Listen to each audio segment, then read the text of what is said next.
Hello student, आप लोगों ने इसके पहले के वीडियो में द्विघात बहुपद के बारे में, त्रिघात बहुपद के बारे में आपने अध्ययन कर लिया था।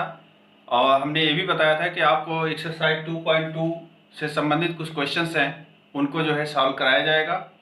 2.1 एक्सरसाइज में ज्यामिति निरूपण है शून्य ज्ञात करने का। तो वो जब हम आपको ग्राफिकल जो शून्य ज्ञात करने का तरीका जब बताएंगे तो उसमें आपको बता देंगे, क्योंकि 2.1 में केवल एक ही क्वेश्चन है।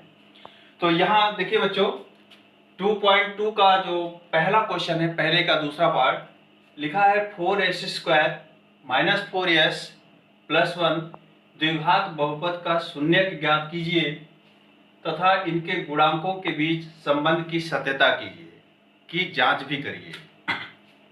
सबसे पहले बच्चों, द्विघात जो बहुपद है, द्विघात बहुपद ax² + bx + c होता है। इसको आप px के रूप में भी लिख सकते हैं, ax² + bx + c। लेकिन यदि इस द्विघात बहुपद के शून्यक मान लीजिए अल्फा और बीटा है, माना शून्यक अल्फा तथा बीटा है, तब x - अल्फा x - बीटा इस द्विघात बहुपद के px के गुणनखंड होंगे।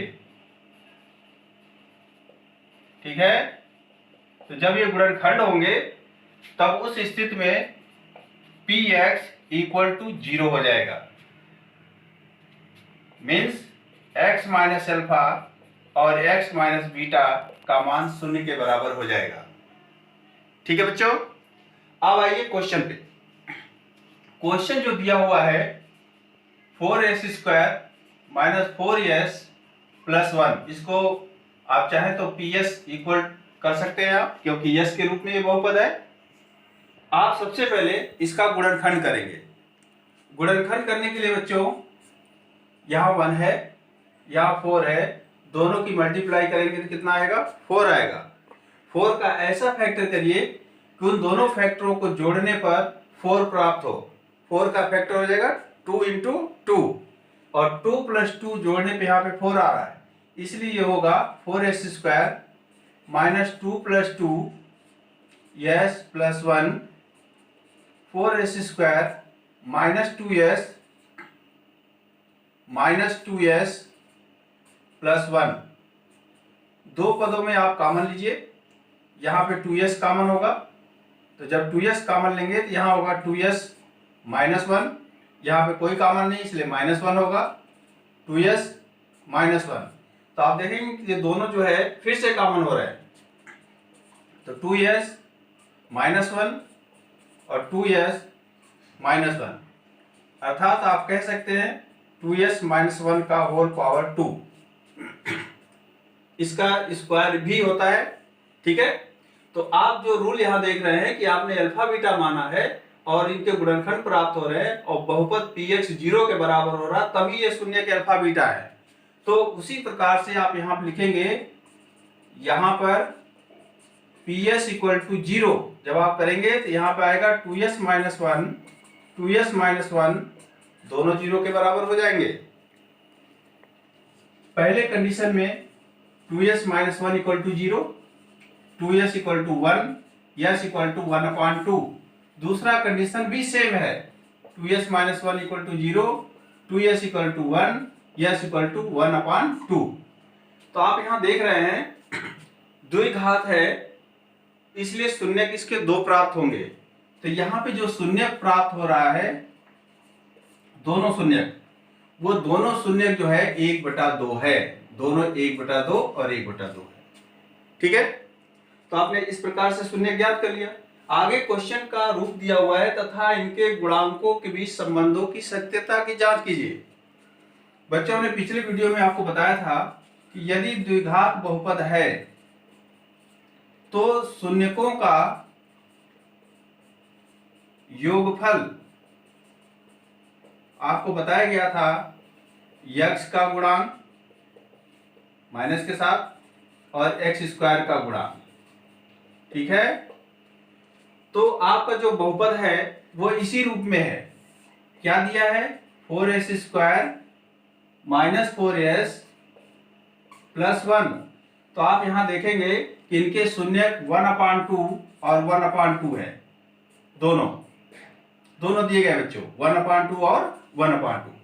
तो आपने यहाँ शून्य जो ज्ञात किया उनका तो योगफल निकाल लिया, लेकिन जब इसके अनुसार चलेंगे तो माइनस x का गुणांक, तो यहाँ पे यस न करके, क्योंकि आपने समीकरण यस के रूप में किए हैं, तो यहाँ यस x की जगह पे यस हो जाएगा, तो यस का गुणांक यहाँ पे हो जाएगा यस का गुणांक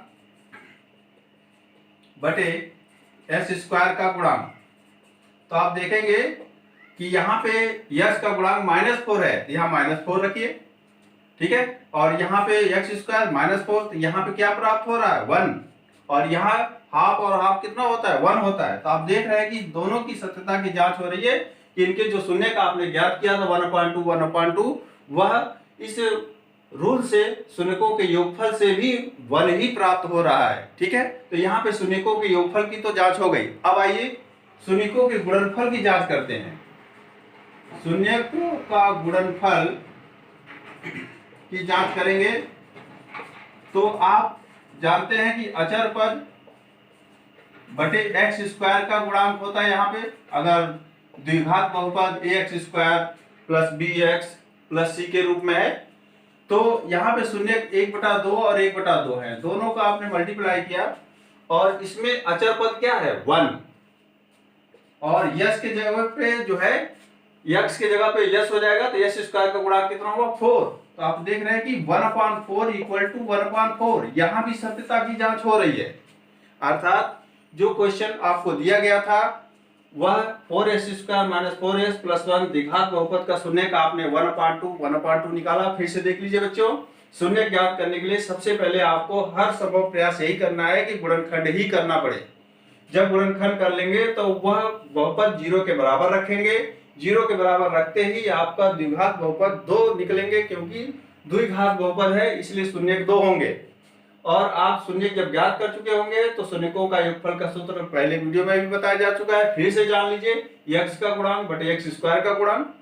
यहाँ पे चूंकि ax square plus bx plus c के रूप में ही ये समीकरण है, बहुपद है, समीकरण नहीं है। समीकरण कब होगा? जब ये बराबर 0 होगा। तो इस x का जो है यहाँ पे गुणांक ले लिया, s स्क्वायर का गुणांक ले लिया, तो यहाँ पे देख रहे हैं कि जो हमने शून्य ज्ञात किया वह इनके गुणांकों के बराबर यानी रूल के अनुसार जो है आ रहा है, और गुणनफल भी आ रहा है। तो इस प्रकार से आपने इनकी सत्यता की जांच कर ली। ठीक है बच्चों, अगले वीडियो में और भी क्वेश्चन है वो आपको बताए जाएंगे। आज के लिए थैंक यू।